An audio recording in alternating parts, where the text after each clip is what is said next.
Rukundo Voice, Limo TV, Love in Motion, it's a lifestyle and it is a movement. On va parler de la violence faite aux femmes par les hommes. Ça existe toujours dans le monde et c'est très dommage. Si tu es un homme qui bat sa femme, écoute-moi bien. Arrête. Assis-toi et pense à ces années-là. Quand tu courtisais ta femme, elle était belle, elle était charmante. Maintenant, elle a des taches. Voilà, tu l'as battue et elle a des taches. Donc, c'est pas bon, arrête. La violence domestique et la violence basée sur le genre sont des problèmes très complexes qui ne peuvent pas être généralisés, malgré tout ça. Il y a aussi des femmes qui sont violentes vers leurs hommes, vers leurs maris.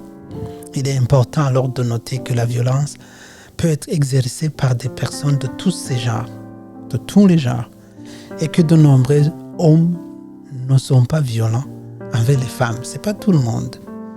Parfois, les femmes mettent tous les hommes dans le même sac. C'est pas vrai. Cependant, il est vrai que les femmes sont souvent victimes de la violence domestique et de violences basées sur le genre, ça c'est vrai, et que dans de nombreux cas, les agresseurs sont des hommes, malheureusement. Mais quand même, le pourcentage est énorme, c'est environ 70% ou même 80%. Les causes de la violence sont multiples, il y en a plein. Mais disons qu'on va parler de 3. Alors, on commence. Je pense que tu es toujours assis là-bas. Quelquefois, il faut comprendre ce qui se passe. Il y a l'inégalité de pouvoir.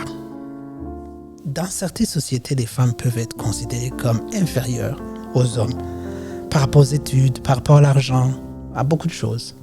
Ce qui peut conduire à des comportements violents pour maintenir le contrôle sur l'autre. Il faut que l'homme soit l'homme de la maison. C'est lui qui décide, c'est lui qui approuve. Même dans la Bible, c'est pareil. Hein? Mais la Bible, quand même, la Bible demande que l'homme aime la femme et la femme respecte l'homme. Quand tu respectes, c'est que tu aimes. Quand tu aimes, c'est que tu respectes. C'est ce que moi je pense. Alors, la culture, ça c'est le deuxième. Les normes sociales et culturelles. Ça c'est très important, mes amis.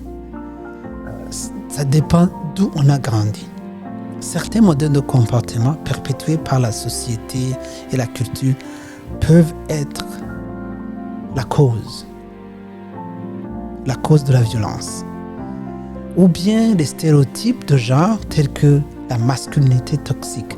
Parce que je suis un homme, n'oublie pas que tu es une femme. T'as pas de force, tout ça. Ça peut contribuer à la violence. Le troisième, c'est les facteurs individuels, chacun. Parce que il y a beaucoup de facteurs qui sont dans nos corps. Peut-être qu'on ne maîtrise pas notre corps. La colère, par exemple. Ou bien on a un problème de santé mentale qui n'a pas été traité. Ou bien on a des attitudes négatives envers les femmes. Tu penses que les femmes sont là pour être battues. Alors tout ça, ça peut contribuer à la violence. Mais néanmoins, il est essentiel de souligner que la violence envers les femmes est inacceptable. On ne peut pas faire ça. Ce sont des êtres chers pour nous, alors je ne sais pas. Il faut arrêter. Il ne faut pas battre ta femme, quelle que soit la faute, non. Et il faut pas oublier qu'il y a des mesures qui ont été prises pour mettre fin à cette violence, notamment l'éducation, la sensibilisation, l'autonomisation des femmes, la promotion, l'égalité de genre, l'application stricte des lois et le soutien aux victimes. Ça se fait au Canada et voilà, il y a beaucoup de violence malgré tout ça. Et on se convient vraiment que de nombreux hommes sont engagés aussi dans ces initiatives. Il y a beaucoup d'hommes qui sont à côté de toutes ces institutions pour bâtir un monde meilleur. Ensemble, on peut créer une société plus sûre et plus égalitaire pour tous et que chacun fasse son rôle. Merci beaucoup.